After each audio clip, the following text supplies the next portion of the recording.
is defined by the speed of light and the human capacity to absorb change. It is astonishing how far away human beings are from the source of that light.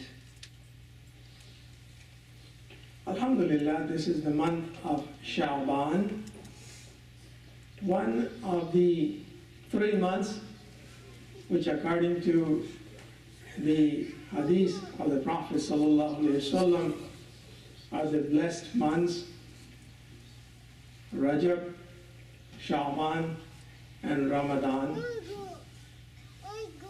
And they should be taken as a single unit, because we cannot understand the Fazela of Sha'ban without understanding the Fazela of Rajab, and we cannot understand the Fazela of Ramadan without understanding the Fazela of Rajab and Sha'ban, and vice versa.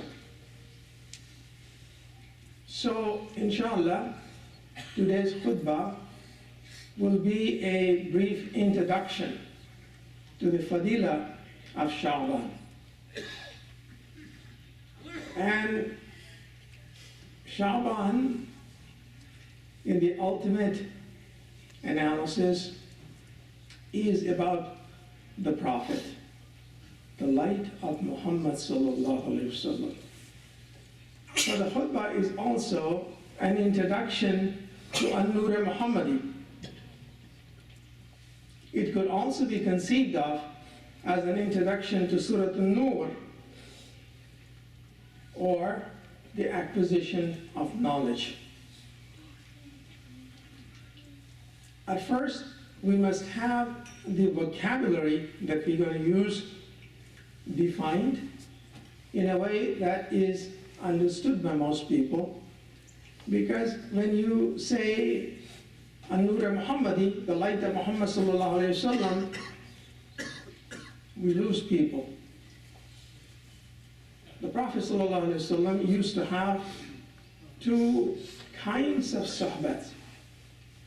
The Am sohbat, in which he would reveal to everyone the precepts of deen, what to do and what not to do, the ahkam, the commandments of Allah subhanahu wa ta'ala, and the sohbats that were khususiyah, the specific ones, in which he would pour into the hearts of each Sahabi in accordance with his capacity to absorb it.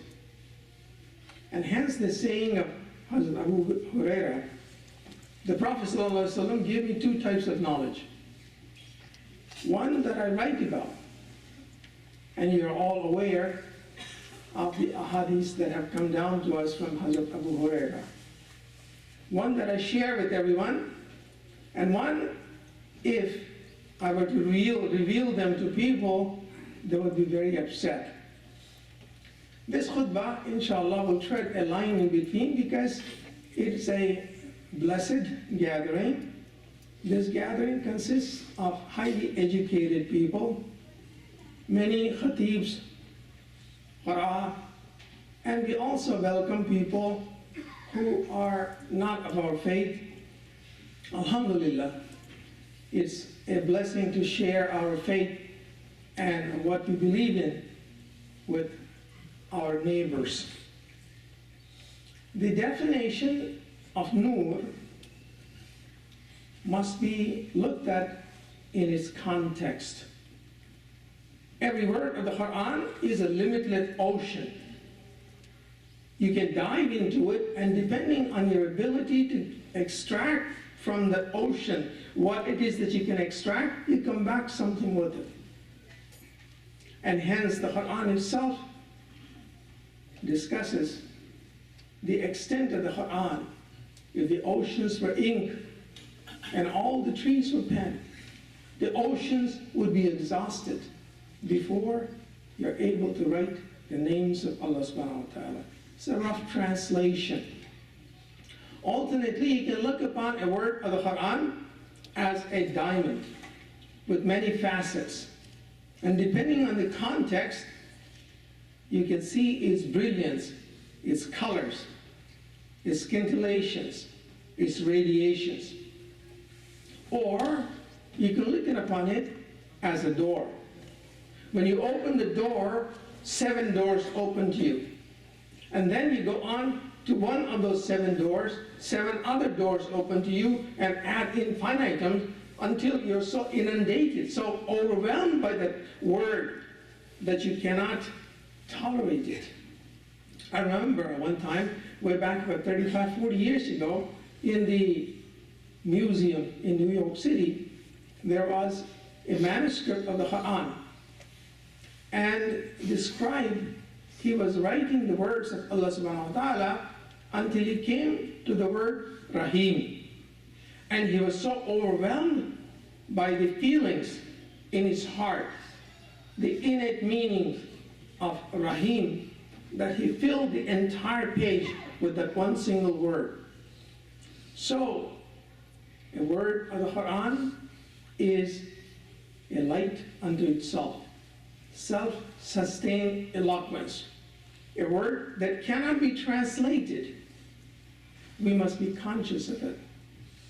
Nur, first of all, is a name of Allah subhanahu wa ta'ala.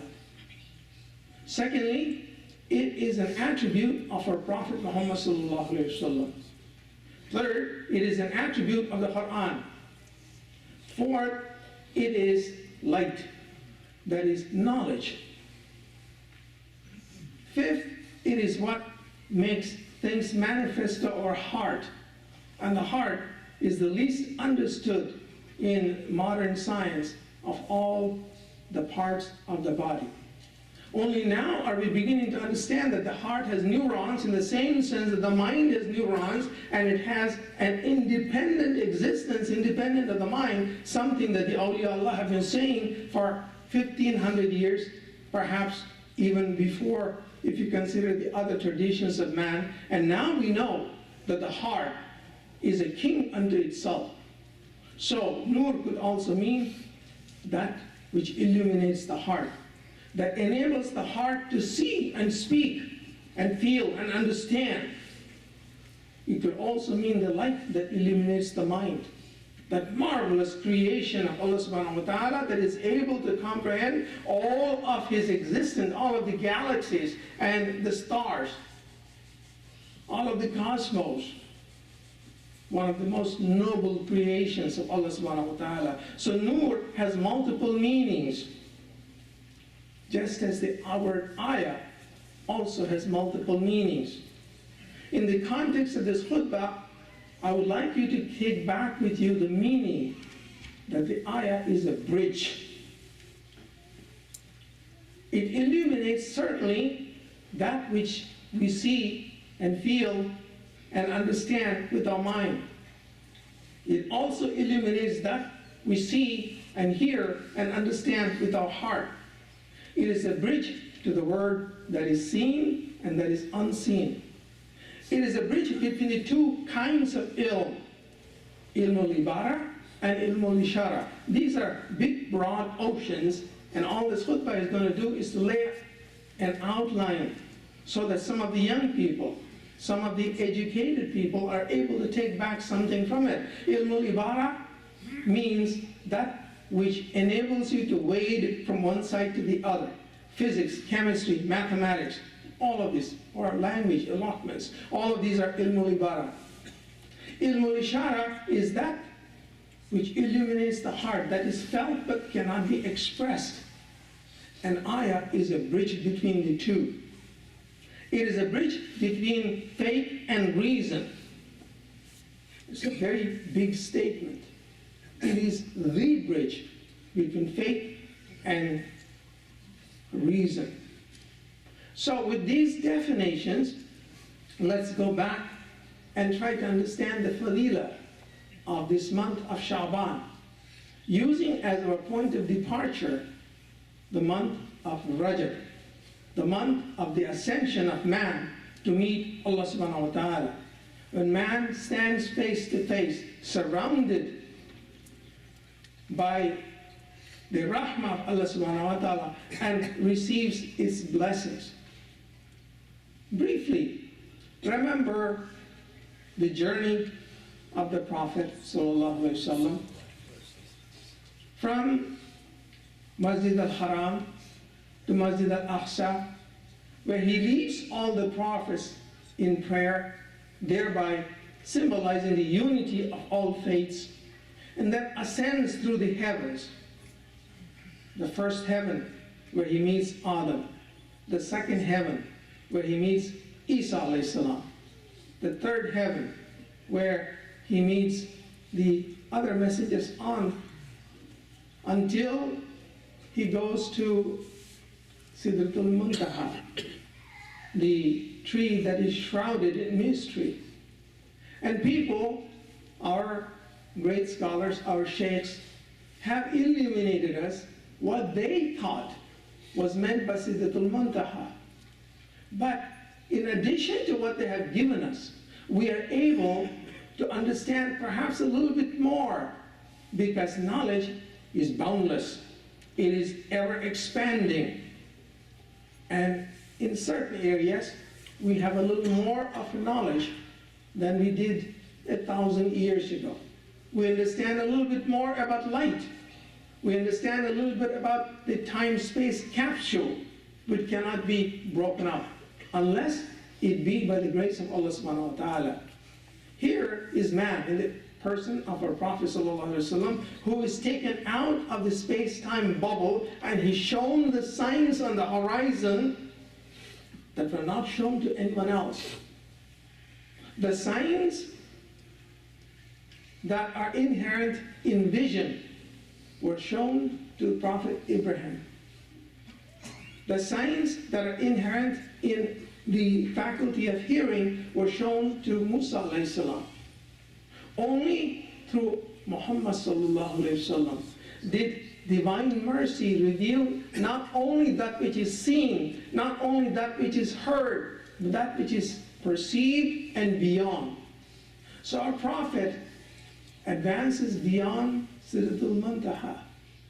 He goes to the domain of the Luh and Qalam, the tablet and the pen. There he hears the Quran being recited, and specifically the last two ayahs of Surah Al-Baqarah, in which there is a revelation. Kullun amana billahi wa malaikatihi wa kutubihi wa rusulihi la nufarriqu bayna ahadim min rusuli. A gift that he brings back. There are 5 gifts in there. The gift of Tawheed, the gift of belief in the angels, the gift of belief in the messengers and the books, and most importantly, the unity of all faiths. And he advances further until he stands at a distance, Qaba Qawsayn wa Adna. 2 bows' length or less.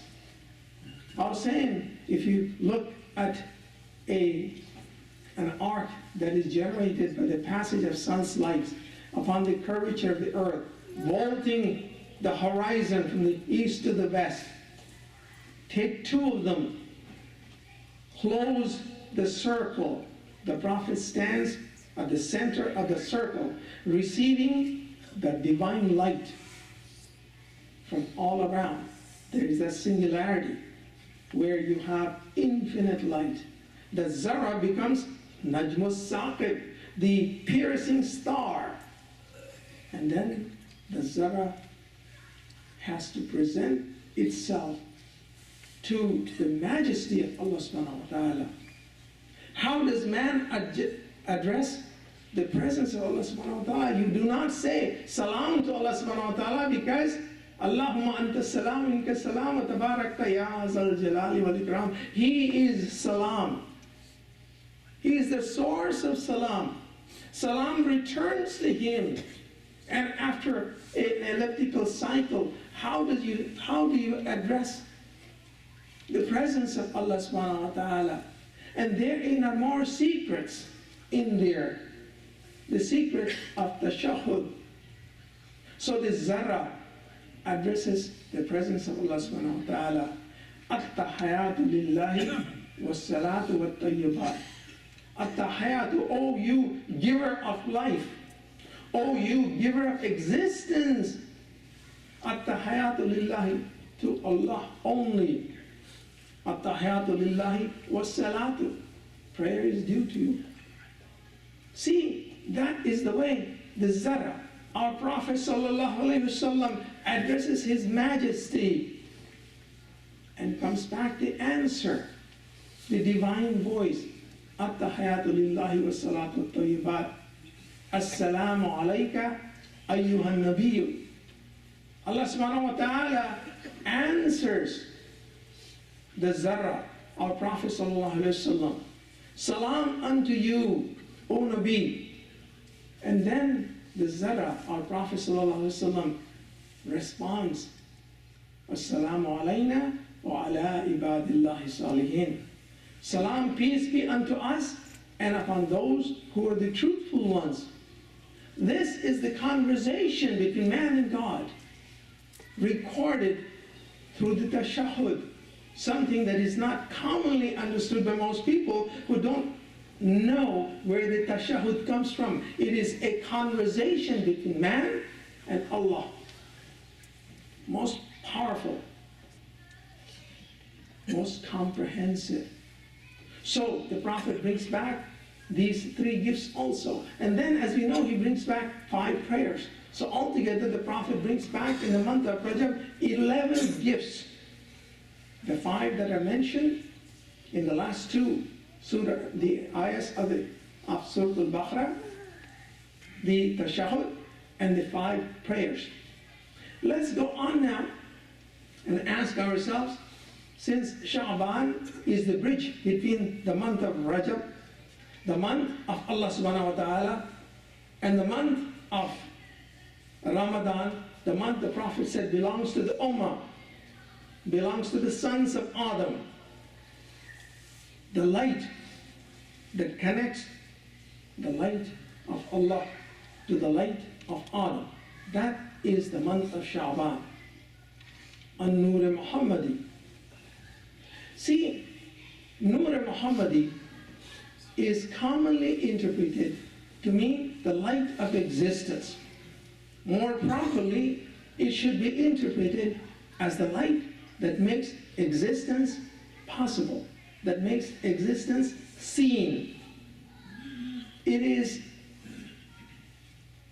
a comprehension of the heart. To understand it, if you can, try to walk out of the space-time bubble. If you can, walk out of it and ask yourself, in the domain of the conceptualization of Allah subhanahu wa ta'ala, the domain of Isha, that transcends the domain of the Malakut, ask yourself what that Nur is. It is said, Allah subhanahu wa ta'ala took a ray of light from His presence. It made no difference to Him. It is like a lamp that is going to lit another lamp. From this ray of light, Allah subhanahu wa ta'ala dividing it into 4 parts. He designed and He created the Luh, the Qalam, the Arsh, and another part. From the last part, and this is a tradition that has come down to us from a well-known Sahaba, Al-Bahari. This is not something that is only a Kitabi knowledge or Akhbari knowledge. It is based on the traditions of our Prophet ﷺ. And the 4th part, Allah subhanahu wa ta'ala took, He created the angels and the kursi, and the angels that carry the kursi. And there was yet another part. And from the 4th part of that, Allah subhanahu wa ta'ala created the heavens and the earth, heaven and hell, and all the cosmos. And from the last 4th of that part, He created humankind. And He gave humankind the ability to perceive, the ability to see, which was seen in its most intensity, in Prophet Ibrahim. The ability to hear with the heart, which was given in its utmost intensity to Prophet Musa alayhi salam. The ability to have a conceptualization, an understanding, a feeling of the presence of Allah subhanahu wa ta'ala, which is given to everyone. And with the last portion of it, He created everything else. It is a didactic method, a method of teaching people something that is not easily comprehensible. Sometimes people come up to me and say, where is it written? It is written, it's based upon hadith, and it is also based upon the Quran, wherein Allah subhanahu wa ta'ala puts the following words in our Prophet sallallahu alaihi wasallam. Ana awwalul mursalin, awwalul muslimin. I am the earliest of those who surrendered. If you interpret the word Islam to mean surrender, in as much as all of the cosmos, every atom, every string, every human being, Adam alayhi salam and all of the prophets surrendered to Allah subhanahu wa ta'ala, and since the Prophet Muhammad sallallahu alaihi wasallam is the first one to surrender, the light of Muhammad precedes all other lights. Again, stand outside of the space-time bubble. Do not ask yourself in the sense of a linearity, what came before and what came after. These things are beyond time and space. An-Nur Muhammadi is the reason for the creation of existence. Because remember, Allah subhanahu wa ta'ala says in Hadith al-Qudsi, I was an unknown treasure, and I will that I be known, and therefore I created. Allah wants to be known. Allah subhanahu wa ta'ala wants to be worshipped. Allah subhanahu wa ta'ala wants to be served. And hence the reason for the creation of the cosmos, and hence the reason for the creation of humanity, of human beings, and hence the reason for the diffusion of the ruh into Adam alayhi salam, which we have inherited, the light that is within each one of us. So An-Nur Muhammadi is the bridge that bridges the light that comes to us from Allah subhanahu wa ta'ala, and the light that was within Adam alayhi salam, and the light that is within each one of us. That is the hidden meaning, the inner meaning of this month of Sha'ban, the blessed month. Not just a bridge between two months, but a bridge of light between Nur Ilahi and Nur Adam. It is unfortunate, it is sad that humanity has forgotten the light, and it occupies itself with things that do not have any meaning at all. In a day and at a time when nations, faraway regions, are no further apart than a click on a computer, when China and India and the United States and England and Africa are connected to each other and are not separated by anything more than a nanosecond. It is amazing how much of a distance there is between a human being and the presence of the light that is within each human being. Even though Allah subhanahu wa ta'ala is closer to us than our jugular vein, we have created 70,000 veils between us and Him so that we do not see Him. We do not hear Him. We do not feel Him. We do not obey Him. We do not serve Him. We do not serve fellow man. We do not serve humanity. We have become blunt. We have become impervious to that light. And An-Nur Muhammadi in this month of Sha'ban reminds us of that connection that we have, that pristine connection that each of us has.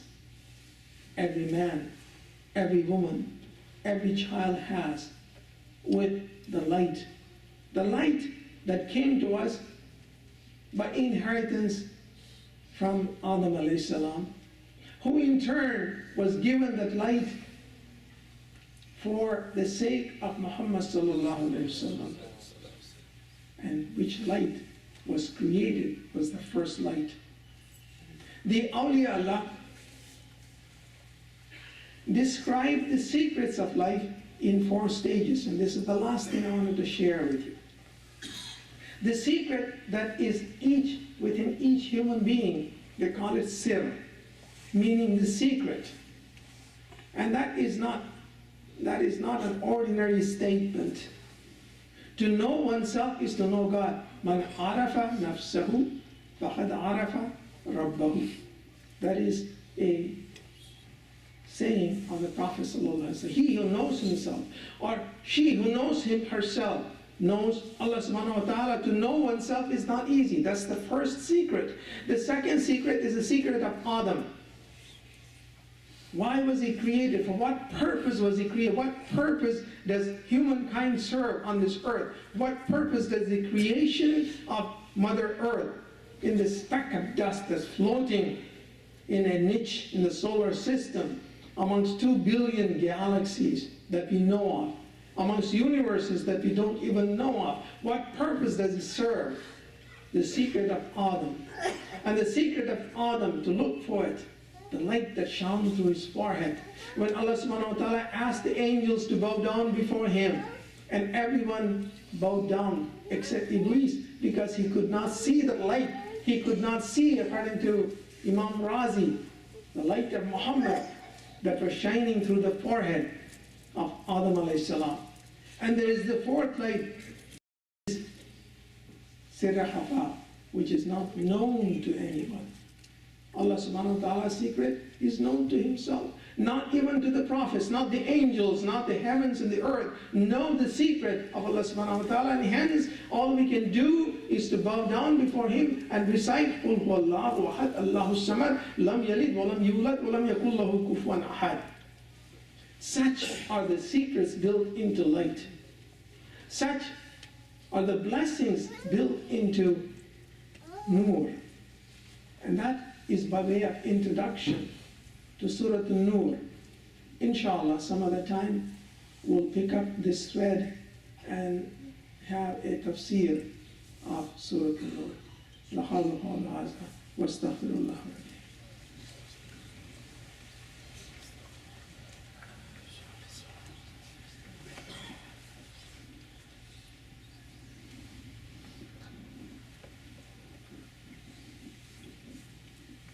Alhamdulillah. Alhamdulillah Rabbil Alameen. Wassalatu wassalamu ala Rasulihil Kareem. Inna Allaha malaikatahu yusalluna ala nabi. Ya ayyuhalladhina amanu. Sallu alayhi wa sallimu taslima. These are extraordinary times. Times that challenge a civilization. Times that challenge humankind. Great civilizations rise up to those challenges and come out of these challenges triumphant. They renew themselves from within. Islam is a great civilization. It has endured and it has renewed itself time and again, faced with many challenges, civilizational challenges. These are times that remind us of the 13th century, of the Mongol invasions. These are times that remind us of the 1st century, at the time when our Prophet ﷺ left this world and the Sahaba had to chart out their course in history. Here, in this land of America, it behooves us to get involved in building a great civilization. It requires us to participate in building a civil society. We cannot shun our responsibility. A great civilization based upon justice for all. A great civilization built upon ihsan for all. the concept of ihsan, such a beautiful one, that comes from the very name of Allah subhanahu wa ta'ala and was a gift to us by our Prophet sallallahu alaihi wasallam, that cannot be explained except perhaps in 20 or 25 khutbahs. A society built upon justice, a society built upon ihsan, a society built upon service, which is the reason for the creation of humanity, which is the reason for all the prophets and the message that they left behind, to serve Allah subhanahu wa ta'ala, to worship Him, to serve Him. And how many human beings earn the title of servant? Only one person earned the title from the grace of Allah subhanahu wa ta'ala, that was Prophet Muhammad sallallahu alaihi wasallam, wherein Allah addresses him, Ya Abdi, O my servant. And he takes it unto himself out of the space-time bubble and shows him the signs on the horizon. He saw what he saw, because the language fails us at that point. What did he see? He saw what he saw. How close was he? What did he hear? He heard what he heard. What did he see? He saw what he saw. That is our inheritance. So, my brothers and sisters, do participate in building a civil society, a great civilization here in America, based upon the precepts that have come down to us by guidance from the Almighty and from the prophets and from our Prophet sallallahu alaihi wasallam. A civilization wherein all human beings love each other, support each other, and sustain each other. We cannot know ourselves until we know the other. There is a profound meaning in it. Allah subhanahu wa ta'ala created people different, into different nations. We look different. We speak differently, so that we can know each other, know your neighbor, know your society, contribute to it in a positive way. Inshallah, here in America, we will build a great civilization by the grace of Allah subhanahu wa ta'ala. Let's pray. Bismillahir Rahmanir Rahim. Allahumma ansurna nasran aziza waftah lana fathan qariba. Allahumma ij'alna min ladunka waliya. Allahumma ij'alna min ladunka sultanan nasira. Waftah as-sahta was-salama wal-'afwa wal-'afiya wal-nusrata 'alayna wa 'ala al-hujjat wal-zuwar wal-ghuzzat wal-mujahidin والمقيمين والمسافرين ببرك وبحرك وجوك من أمة محمد صلى الله عليه وسلم أجمعين وسلام على المرسلين والحمد لله رب العالمين إن الله يأمر بالعدل والإحسان وإيتاء ذي القربى وينهى عن الفحشاء والمنكر والبغي يعظكم لعلكم تذكرون ولذكر الله أكبر والله يعلم ما تصنعون وأقيموا الصلاة